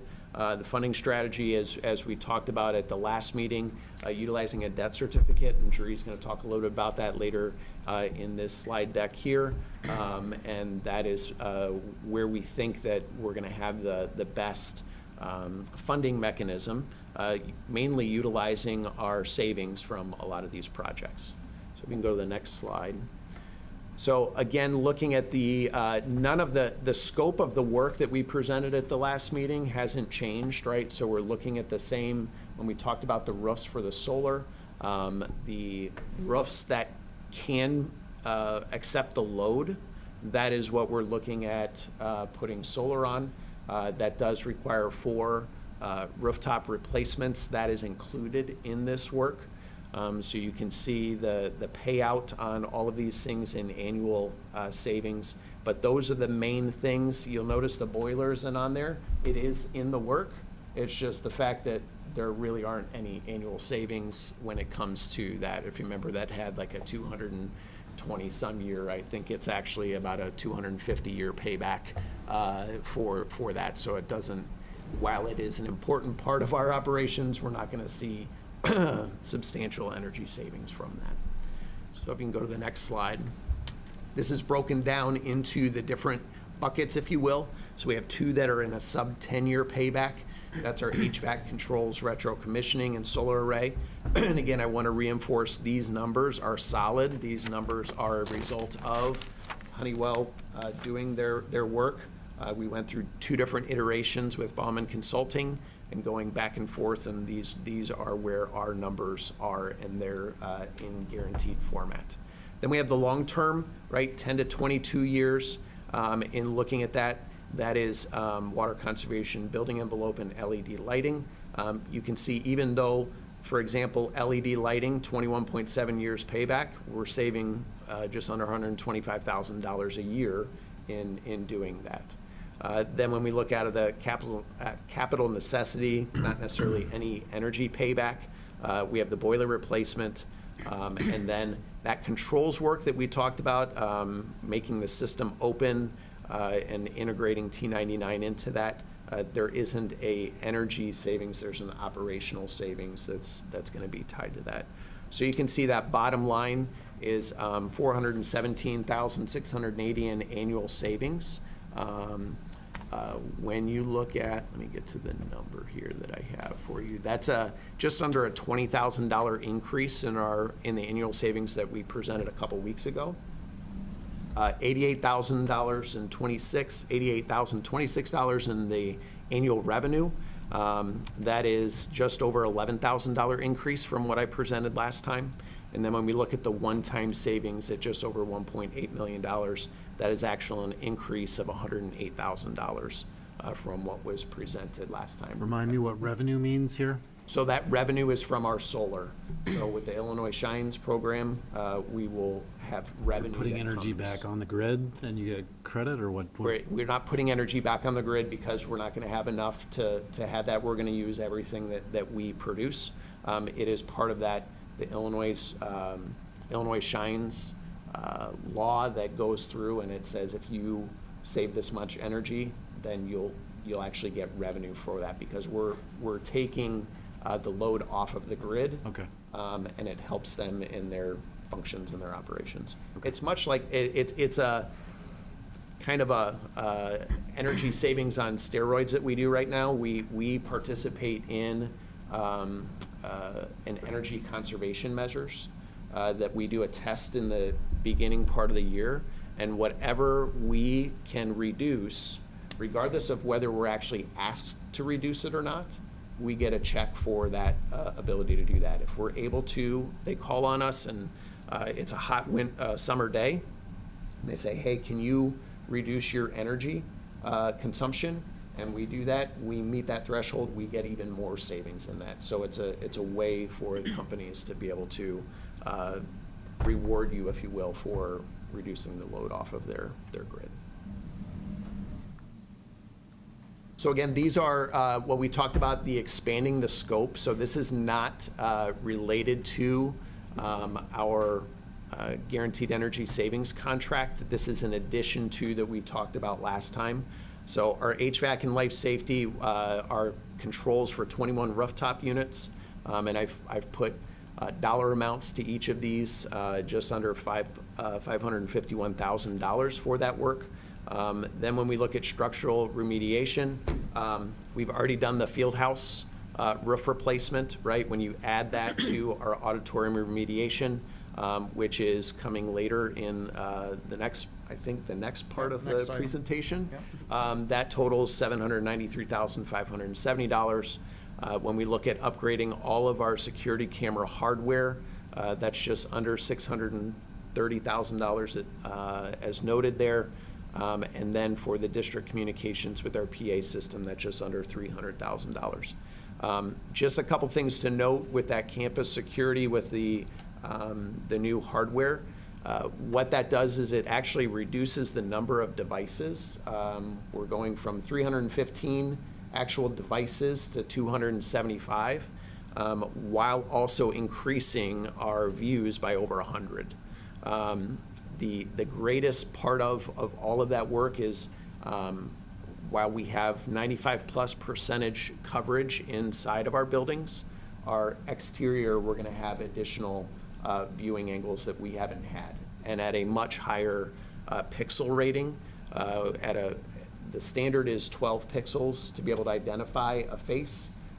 We will have 15, and that is at any angle, at any depth, if you will, for even our exterior cameras. At the farthest out point will be at that 15 pixels, which is going to help us immensely when the need arises for that. When we look at the PA system, again, we are looking for a more reliable, we're going to have those zoned, which is going to help with our ability to control the messaging, and that is just going to really help. We've duct taped that thing together, and the ability to do this work, just under $300,000, is going to really set us up nicely. So a lot of enhancements in those two items to our daily operations and our safety and our communications, which is an important part of our daily safety mechanisms. Any questions on any of those? With the deployment of new security camera hardware, are we getting any more new cameras? That's all brand-new cameras. All brand new. So we're replacing every camera, both interior and exterior, and adding some, again, of the exterior views. That is going to allow us to see more into parking lots, more into our fields, for better coverage of our campuses. Okay. Maybe just as a reminder that we added the new software, I think about 2 months ago. Yep.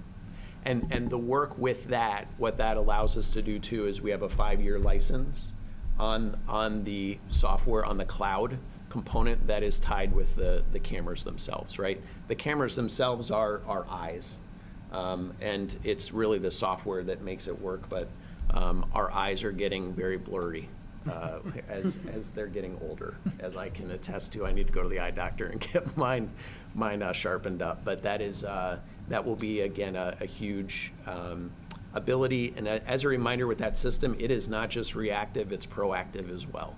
And that has, we've gotten a lot of great feedback from our use with that new software. Then Travis, will the ETA be on the deployment of the new security camera hardware? It'll be done this summer. So it'll be ready by the fall? Yep. Summer, PA would be done this summer. Auditorium remediation would be done.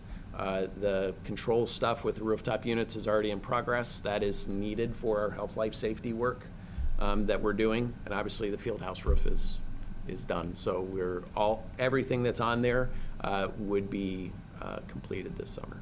Cool. Next slide, please. I'll turn this over to Jeree. We talked a little bit about it, but I'll let her dive into the weeds a little bit more. Sure. So tonight, and we'll be discussing it in just a couple more, I think, items here, but just kind of a brief summary. We're recommending that the district issue $14.5 million in debt certificates. We initially thought it would be around 14 million. We still have some uncertainties on how everything is, what everything's going to cost. We're more comfortable with $14.5 million. So the underwriter redid the repayment schedule based upon that. And the term is roughly a 20-year repayment schedule. It was included in the packet with my memo. It's all based upon, the bulk of it is the energy savings, the solar revenue. In year 2 will be the federal tax credits and utility rebates. And then every year, we will budget approximately $225,000. It's going to grow a little bit over the course of the 20 years to have the O&M budget, the fund balance, pay for this. That's a very small portion of our overall budget, so it's very doable.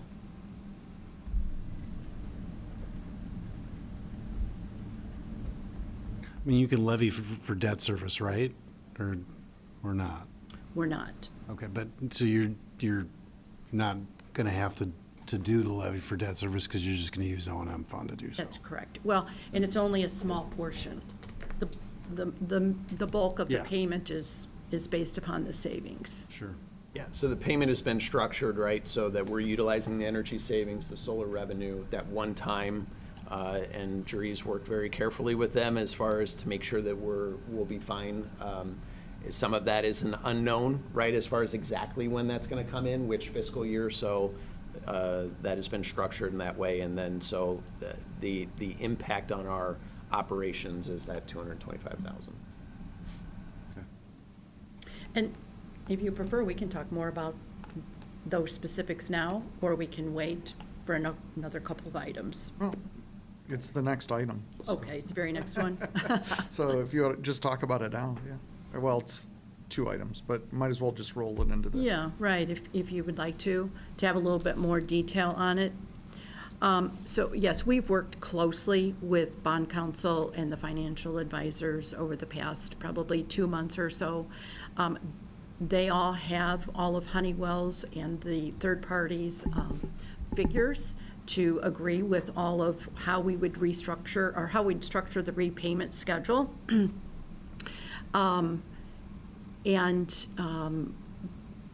The estimated average interest rate over the 20 years right now is approximately 3.85%.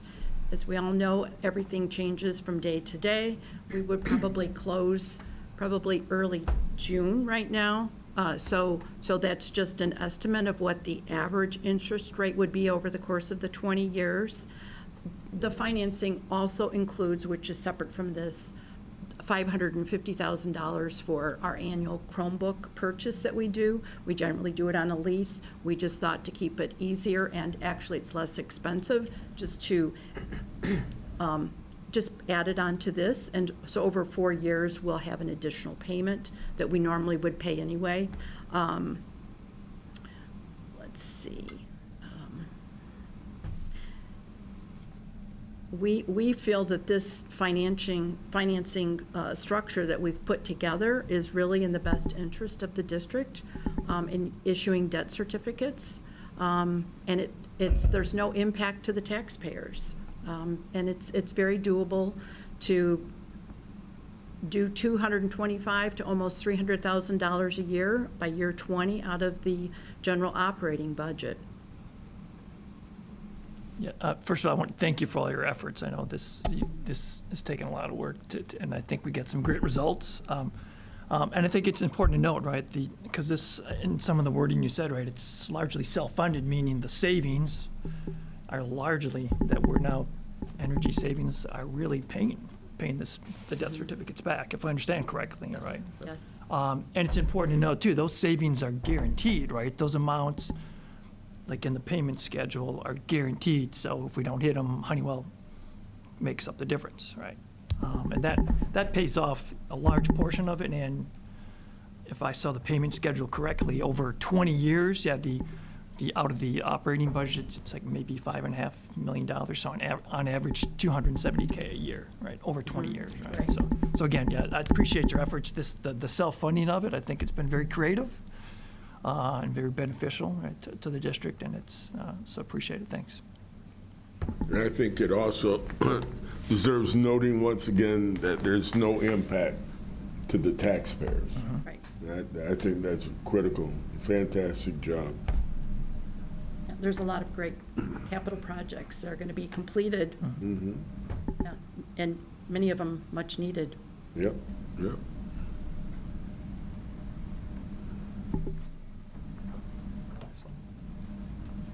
So later in the board meeting, going to ask the board to consider approving the SPC with Honeywell. And then if the board does approve that, we have one more step that we need to take, and that is filing that with the administrators of the Capital Development Board. So that's just part of the process. We'll get that taken care of and then get to work right away on scheduling everything. As you know, we have health, life, safety work going on. We have the flooring, field house flooring being replaced. We've got a lot of moving pieces this summer, and we need to make sure that it's all getting coordinated with the least disruption to the buildings, but there's going to be a lot going on. So we're excited because this will have a large impact on a lot of different areas that are of need. So thank you for your consideration of that. Any last questions for Travis or Jury on this or debt certificates? We got a two for this. Yeah, I do want to connect a couple of dots. So last board meeting, we talked about professional development, professional learning. This whole plan, when Travis arrived in the district 3 years ago, Travis and I went to a session that was about just creative things you can do with buildings and projects and financing. And we saw a presentation on this exact model. And at that time, energy rates and delivery fees were much different. There was subsidies from the state of Illinois. There was different things that were rate controlled. And over the last 3 years, and things like data centers showing up and all of those things have drastically changed the energy market, which you've heard a lot of as a board over the last couple of years. Travis and Dree, over the last couple of years, have been monitoring this, looking at this as a potential model, have done all of, like, you've heard about this a lot as a board over the course of the year. Just imagine how much time Travis and Dree have spent on this project behind the scenes, right? So I just want to acknowledge that, like, the board investing in professional learning in the district is what leads to us learning about opportunities like this that then pay off in $14.5 million of real work that needs to be done in the district and a commitment to energy conservation, right? With no impact on taxpayer funding, right? So just to draw a through line between those things. So thank you, Travis and Dree, for all your work on this. All right, inside of this is some remediation and an abatement, and this is an action item also this evening, surprise. So this is a twofold thing that we had in one bid. So as a reminder, we've been talking about the auditorium at North needs some focus and attention. We've addressed the mechanical issue that was causing the mold on the ceiling, so we need to have that remediated. While after that, then we need to paint, right? So we're gonna have the scaffolding set up so that the auditorium can be painted. We have a separate bid for that came in well under the bid threshold. So the auditorium will be painted this summer as well as we have some need for some asbestos abatement related to health, life, safety. When you have buildings that are this age, there's going to be asbestos and different things, so part of it, we had to have just different areas tested, but then there is some abatement that needs to be done. So we had on May 12th, the day after the English novel bid opening, we had another bid opening. We received 5 competitive bids for that. We worked with TEM Environmental to develop the bid specs. They then reached out to partners to gather bids, encourage them to do that. TEM has vetted the low bidder, made sure that they understand the scope of work, done reference checks, and so if you can go to the next slide, please. They have recommended that we go with Kinsale Contracting Group out of Westmont. So you can see that the 2 different amounts there. It totals $312,700 for that work. So again, this would be weaved into that debt certificate. When you think about the things that we are responsible for in health, life, safety that we know we have to do that can't be included in the health, life, safety work, right? This is, while not all of this is related to it, I can say probably about 70 grand of it is related to the asbestos abatement. And then when you look at the other work for the controls at being over $500,000, right? The ability for us to weave it into that also helps with our long-term operations and our financial security. So that is the recommendation that we move forward with Kinsale. Sorry, that was it. Any questions on that award, those awards of bids? All right, that was an action item this evening. Debt certificates, Dree covered it as part of the last one. Any last minute questions on debt certificates? Freedom of information requests, we often receive them, we fill them, we list them on our website. You can find them there. That concludes the superintendent's report. Thank you for that lengthy report. You're welcome, anytime. Item number 7 on the consent agenda. Before the board votes on the consent agenda, is there any agenda item a board member would like to pull out of the consent agenda for further discussion? Hearing none. Can I get a motion from the Board of Education to approve the consent agenda as presented, which includes item A, personnel report, appointment certified, leave of absence certified, appointment exempt, appointment classified, transfer of position classified. Item B, personnel report, resignation certified, resignation classified. Item C, April treasurer's report and financial pages. Item D, the 2025-2026 final school calendar. Item E, the 2026-27 Board of Education meeting calendar. Item F, SACID Board of Directors alternate and governing board appointment resolution. Item G, resolution of nomination for membership of Downers Grove Plan Commission, or on Downers Grove Plan Commission. Item H, student trips, and item I, acceptance of donation Downers Grove Junior Women's Club. So moved. Second. April moves, Mike seconds. Thank you. April Finan. Aye. Michael Riskey. Aye. Katie Courtney. Aye. Ken Dawson. Aye. Mr. Espinoza. Aye. And Don Renner. Aye, motion carries. Thank you. Moving on to recommendations for action, item 8. Can I get a motion from the Board of Education to approve the statement of work for the 2026-27 school year? So moved. Second. Chris moves, April seconds. Thank you. Christopher Espinoza. Aye. Thank you. April Finan. Aye. Michael Riskey. Aye. Katie Courtney. Aye. And Ken Dawson. Aye. And Don Renner, please. Aye, motion carries. Thank you. Item B, can I get a motion from the Board of Education to approve the fiscal year 27 Illinois State Board of Education Consolidated District Plan? So moved. Second. Ken moves, Chris seconds. Thank you. Ken Dawson. Aye. Christopher Espinoza. Aye. April Finan. Aye. Michael Riskey. Aye. Katie Courtney. Aye. And Don Renner. Aye, motion carries. Thank you. Item C, can I get a motion from the Board of Education to approve the 3-year athletic training services contract renewal with Athletico Management LLC as presented? So moved. Second. Ken moves, Katie seconds. Thank you. Ken Dawson. Aye. Katie Courtney. Aye. Christopher Espinoza. Aye. April Finan. Aye. Michael Riskey. Aye. And Don Renner. Aye, motion carries. Thank you. Can I get item D, can I get a motion from the Board of Education to approve the textbooks as presented? So moved. Second. Chris moves, Katie seconds. Thank you. Christopher Espinoza. Aye. Katie Courtney. Aye. Ken Dawson. Aye. April Finan. Aye. Michael Riskey. Aye. And Don Renner. Aye, motion carries. Item E, the next item for consideration is the issuance of not to exceed $14.5 million of general obligation debt certificates limited tax to be issued by the district pursuant to Section 17B of the Local Government Debt Reform Act. Board of Education will consider the adoption of a resolution, one, providing for an installment purchase agreement in order to alter, repair, and equip district facilities to improve energy efficiency and safety. 2, authorizing the issuance of said certificates evidencing the rights to payment under said agreement. And 3, providing for the sale of said certificates. The resolution sets forth the parameters for the issuance of said certificates and sale thereof by designated officials of the district.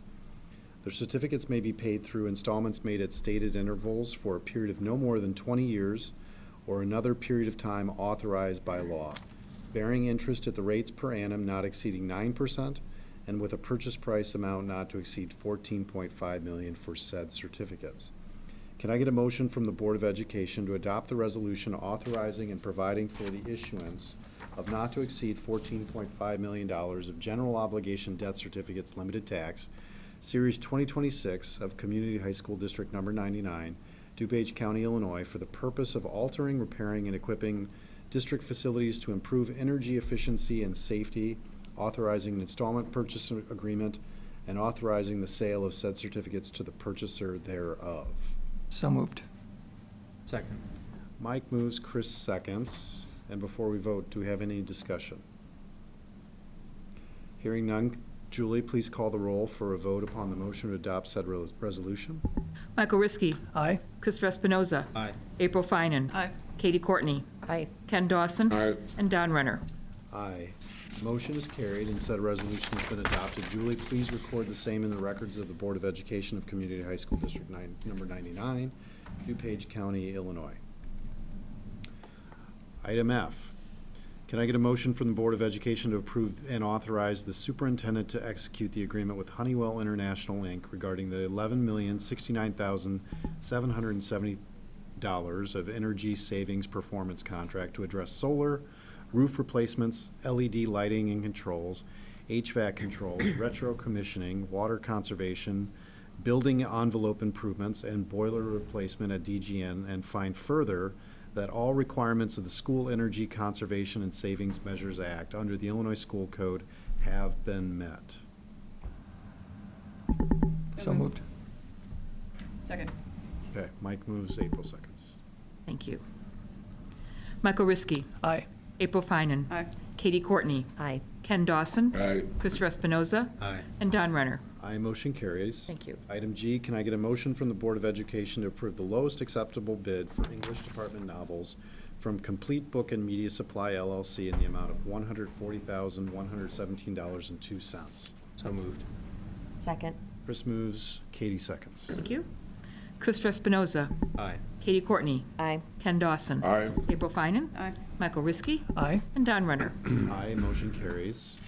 Item H, can I get a motion from the Board of Education to approve the ITR bid for an IP-based intercom and clock system upgrade as presented with a total cost of $298,645? So moved. Second. April moves, Katie seconds. Thank you. April Finan. Aye. Katie Courtney. Aye. Ken Dawson. Aye. Christopher Espinoza. Aye. Michael Riskey. Aye. And Don Renner. Aye, motion carries. Item I, can I get a motion from the Board of Education to approve the Seconds Matter bid for comprehensive security camera system replacement as presented with a total cost of $628,446.51? So moved. Second. Ken moves, Chris seconds. Thank you. Ken Dawson. Aye. Christopher Espinoza. Aye. April Finan. Aye. Michael Riskey. Aye. Katie Courtney. Aye. And Don Renner. Aye, motion carries. And finally, item J, can I get a motion from the Board of Education to accept the lowest acceptable bid for North High Auditorium mold remediation and HLS asbestos abatement at North and South High from Kinsale Contracting Group in Westmont, Illinois, in the amount of $312,700? So moved. Second. Chris moves, Katie seconds. Thank you. Christopher Espinoza. Aye. Katie Courtney. Aye. Ken Dawson. Aye. April Finan. Aye. Michael Riskey. Aye. And Don Renner. Aye, motion carries. Thank you. Guess with all that energy efficiency work, maybe next time I'm reading all these motions, they'll be a little more efficient. Promises. We can only upgrade the electrical, not the board president. I kid. Okay, can I get a motion from the Board of Education to go into closed session? Excuse me. Wait, Oh, new business. new business, I'm sorry, I apologize. Yep. I'll click. Just doing a good First job reading of of reading down my policies. page. That's all right.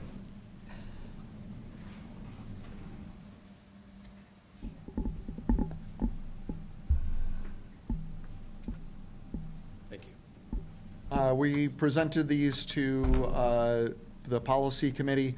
They are all clerical in nature. There is not a single substantial change in this. This is just clerical cleanup. First reading policies, if you want to go through them. If you have questions, please reach out to Chris, Don, or I, and we'll get back to you. But they are all just clerical cleanup this time around. They'll be back next month for approval. Julie, do we have any slips for visitors? No, sir. Okay. Item 12, can I get a report on Len? Yep, I can report out. So we have a meeting coming up Wednesday morning. A lot of legislative updates. I provide those in my weekly updates to the staff and everybody else. A lot of committee churn, although it's really hard to get a read on what's going to actually happen in this session. The House is operating different than it typically has, where they aren't calling anything to the floor unless they know they have 60 votes. So there's almost a kind of like a behind-the-scenes vote count before they take anything to the floor. So it's kind of weird in the way that it's occurring in comparison to past years. Weird, just indifferent. So Len has done a really nice job of keeping track of what's happening and keeping us informed of what's moving on. Very little has moved through yet to the point where it's going to the governor's desk. So we'll keep you updated in the next couple of weeks. Thanks, Hank. Chris, anything to report on SASSET? No, we've got a meeting next Wednesday to go over the, what do you call it? Bylaws, facilities. Yeah, for the proposed purchase of the building and what we'd gone over last Yeah, what meeting? we talked about last Yeah. time. Yep. So I'll have more updates probably at the next meeting. When they do purchase a building, do they ask their member districts to make a contribution towards the, like, down payment? We're still working through the mechanics. Okay. Of that. They are, not we, they are working because they, SASSET has its own attorneys and and financial advisors are working through all the mechanics of it. We have it in theory right now. I would imagine by the time, well, we meet with them on Wednesday, we'll learn some more. And I would assume that Chris and the governing board will learn more on the following week.